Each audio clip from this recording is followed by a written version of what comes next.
Convido os irmãos que abram as Bíblias no Evangelho segundo Marcos, no capítulo de número 6.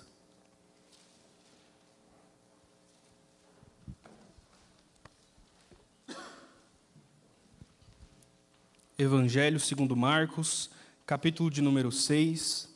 Faremos a leitura dos primeiros versos, verso 1 até o verso 6.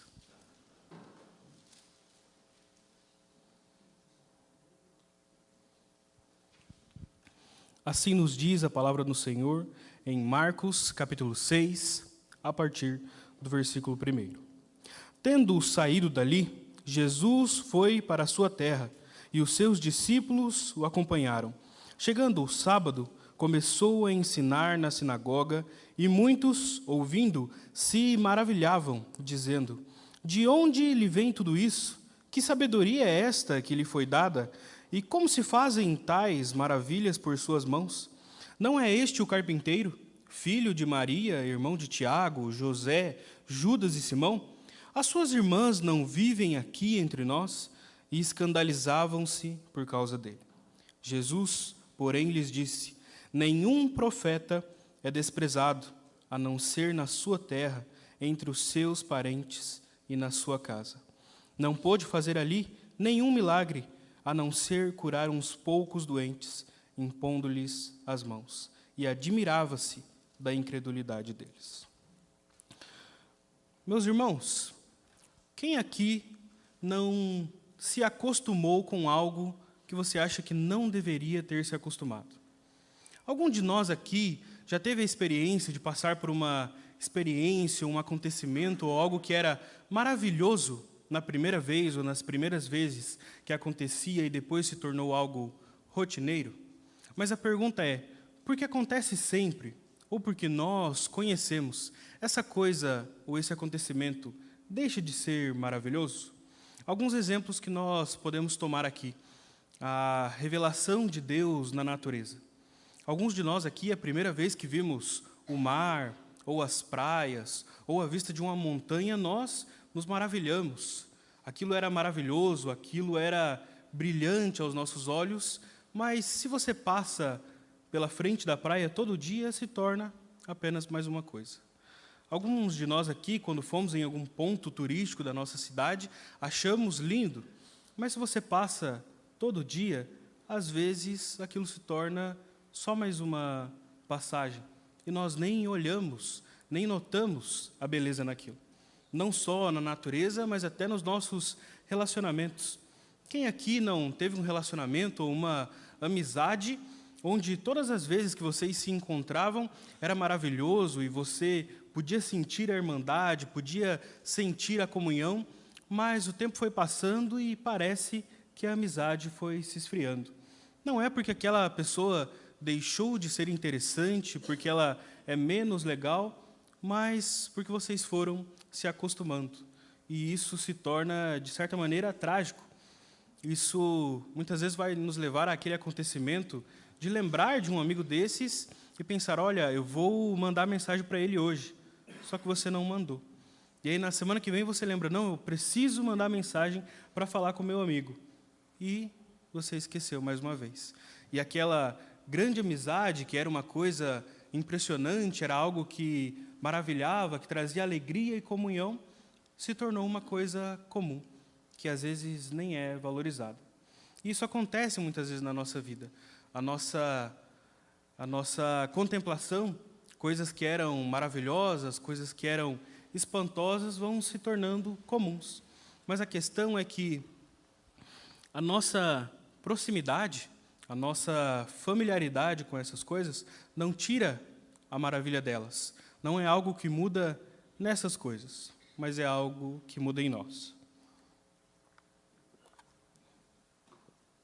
E se a familiaridade com a natureza é questionável, se a familiaridade com os nossos relacionamentos é altamente questionável, como não é mais questionável a familiaridade com o divino, com aquilo que Deus tem feito? Como não é estranho nós nos acostumarmos com o próprio Deus? Essa era a tentação e o acontecimento que nós vemos aqui com o povo de Nazaré. Nazaré era a cidade onde Jesus cresceu, onde ele passou a sua infância e adolescência. E a Bíblia fala que ele foi, pelo menos no seu ministério, 2 vezes a Nazaré, sendo esta a última vez. E o que nós vemos é que daqueles que conheciam a Jesus, que viram ali a sua infância e a sua adolescência, quando nós começamos a ler o texto, parece que eles gostaram da mensagem de Jesus. Parece que eles se admiraram. E quando a gente começa a ler, parece até que eles iam receber a mensagem de Jesus. A palavra fala que eles ficaram maravilhados, eles se maravilharam com aquilo. Mas esse maravilhamento não levou eles à fé, não levou eles à crença, mas levou a questionamentos, levou a dúvidas. E eles começaram a se perguntar, tá, mas da onde vem esse poder? Da onde vem essa sabedoria? Como ele faz essas coisas? E eles começam a questionar, eles começam a demonstrar uma certa incredulidade. O texto começa e termina com admiração. Eles se admiram dos ensinamentos de Jesus e depois Jesus se admira da incredulidade deles. A familiaridade que eles tinham com Jesus não levava a um conhecimento maior, não levava a uma aceitação maior, mas transformou-se numa incredulidade. Então, o que nós vemos aqui? Eles começam a questionar o nascimento de Jesus. Eles começam a questionar a autoridade, mas como ele pode fazer isso se ele saiu do nosso meio? E o que nós vemos aqui não é só a falta de fé em si, mas eles começam a questionar até a pessoa de Jesus. Uma coisa que nós vemos aqui, que talvez pelo nosso contexto nos passe desapercebido, é que eles não vão chamar Jesus de profeta. Eles vão chamar Jesus de carpinteiro. Não é este o carpinteiro? Eles vão lembrar de Jesus por outra coisa, não pelo seu ministério, não por aquilo que eles tinham ouvido e por aquilo que eles estavam vendo, mas por algo que já era passado, por algo que era da adolescência, que era do ministério terreno de Jesus, antes da sua pregação. E a expressão que vem depois ainda é uma expressão que pode significar mais, o filho de Maria. Nenhum judeu era conhecido como o filho de sua mãe. Ele era conhecido como filho de seu pai. Então, Jesus, se fosse chamado de maneira respeitosa, seria chamado de o filho de José. Mas aqui, quando eles chamam de o filho de Maria, eles estão querendo diminuir Jesus.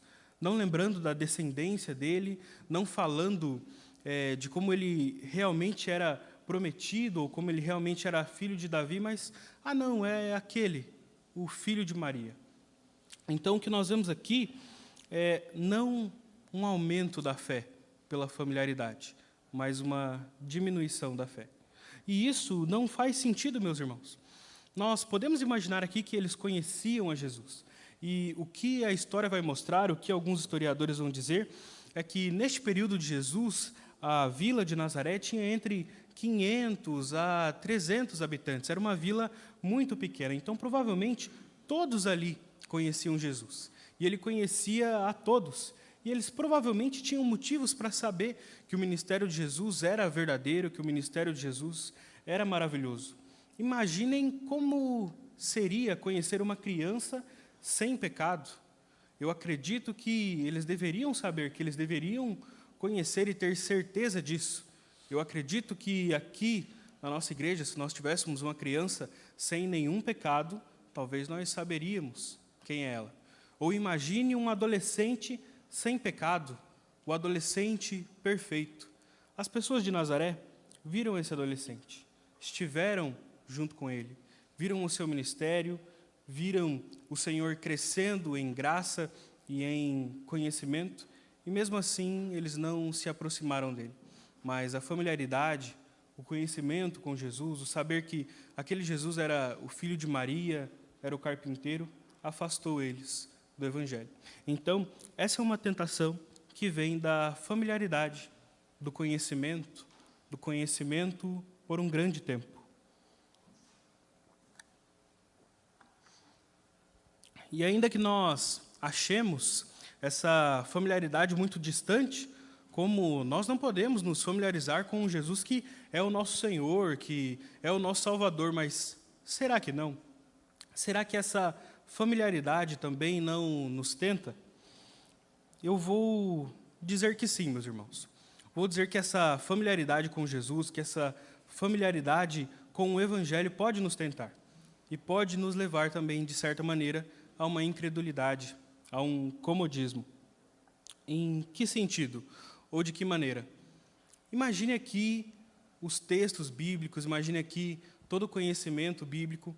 Será que toda vez que a gente escuta um sermão no mesmo texto, a gente tem o mesmo ímpeto, o mesmo ânimo? Ou será que quando a gente escuta que o sermão será no Salmo 23, a gente fala, legal, o Salmo 23, o Senhor é meu pastor e nada me faltará. Nós já ouvimos um sermão, 2 sermões, 3 sermões, mas será que nós temos o mesmo ânimo, já conhecendo o texto, já conhecendo a palavra de Deus? Será que nós manifestamos hoje o mesmo amor, a mesma animação por aquilo que nós já conhecemos? E aqui eu só estou dizendo sobre os textos que já são conhecidos, não estou nem citando os pregadores que já são conhecidos. Muitas vezes a nossa familiaridade, o quanto nós conhecemos a palavra, o quanto nós estamos na igreja, não nos leva a mais animação, mais ímpeto, a um fogo no nosso coração, mas nos leva a um sentimento de comodismo, de familiaridade, que beira o dizer, este é Jesus, o filho de Maria, o carpinteiro. Essa também é uma tentação dos nossos corações, meus irmãos. A incredulidade que vem pela familiaridade. Uma familiaridade que é normal, é comum. Nós vamos passar tempo na igreja e nós vamos conhecer os textos. E às vezes nós vamos escutar um sermão no mesmo texto, 2 sermões, 3 sermões. Às vezes nós vamos vir ao culto e ele vai ser exatamente igual a outro culto. Às vezes nós vamos conversar com os irmãos e serão os mesmos assuntos. Mas isso não pode nos levar a uma apatia, não pode nos levar a um comodismo, não pode nos levar a uma falta de ânimo e a aquilo que o Senhor se admirou deles, a uma incredulidade. A incredulidade gera consequências, e nós podemos ver claramente as consequências da incredulidade do povo de Nazaré nesse texto. Vamos ver aqui as consequências da incredulidade, lendo novamente os versos 4 a 6. Jesus, porém, lhes disse: nenhum profeta é desprezado, a não ser na sua terra, entre os seus parentes e na sua casa. Não pôde fazer ali nenhum milagre, a não ser curar uns poucos doentes, impondo-lhes as mãos. E admirava-se da incredulidade deles. Quando Jesus aqui diz, nenhum profeta é desprezado, a não ser na sua terra, ele está falando da história de Israel. Israel era o povo de Deus, era o povo para quem, quando se desviava, o Senhor enviava os profetas. Pense em todos os profetas do Antigo Testamento que eram enviados, muitas vezes ao próprio povo de Israel, trazendo a palavra, trazendo consolação, trazendo ânimo, e a maior parte deles não foi ouvida pelo povo. A maior parte deles foi desprezada pelo povo. E muitas vezes, aqueles que menos dão atenção à palavra, menos dão atenção às maravilhas do Evangelho, são aqueles que já conhecem o Evangelho. Então, o que Jesus está dizendo é que, muitas vezes, aqueles que conhecem, o povo do Senhor, não dá atenção ao profeta. Aqueles que conhecem a palavra, não dão atenção à palavra. E isso é devastador, isso é destruidor. O que Jesus está dizendo é aqueles que deveriam conhecer, aqueles que deveriam aceitá-lo, que deveriam vê-lo como Salvador e Mestre, não o veem dessa maneira. Mas ficam questionando, ficam duvidando e não dão honra. Mas, além disso, trazem desonra, trazem incredulidade. E a incredulidade nos afasta de Jesus, nos afasta do ministério de Jesus. A palavra nos diz que ali ele não pôde fazer nenhum milagre, a não ser curar alguns doentes, e não é aqui dizendo que a incredulidade trava o poder de Deus, ou que Deus depende da nossa fé para que Ele faça alguma coisa, mas o nosso Deus é um Deus relacional.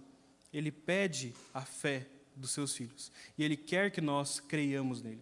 Nós não precisamos fazer nada, não precisamos realizar nenhuma obra para que o Senhor se volte para nós, mas nós precisamos crer nele. E a falta de fé nos afasta de Jesus. A falta de fé nos afasta das obras de Jesus. Então, o que nós vemos é um povo que tinha tudo para receber ao Salvador, tinha tudo para ouvir as palavras dele, receber com alegria e ainda poder contar, olha, eu ouvi o Messias de perto, eu vi a sua adolescência, eu vi a sua infância e vi ele ensinar e trazer a salvação, deixar isso de lado. E muitas vezes, meus irmãos, isso é o que pode acontecer se nós nos acomodarmos com aquilo que é divino, se nós nos acostumarmos, se nós nos familiarizarmos com Jesus. Não veremos ele mais como o Salvador, como aquele que é maravilhoso, como aquele que faz o nosso coração queimar, como aquele que faz os nossos olhos brilharem, mas será aquele que é Senhor da igreja, que eu vou aos domingos, aquele que fala nos sermãos, que eu já ouvi dezenas de sermãos.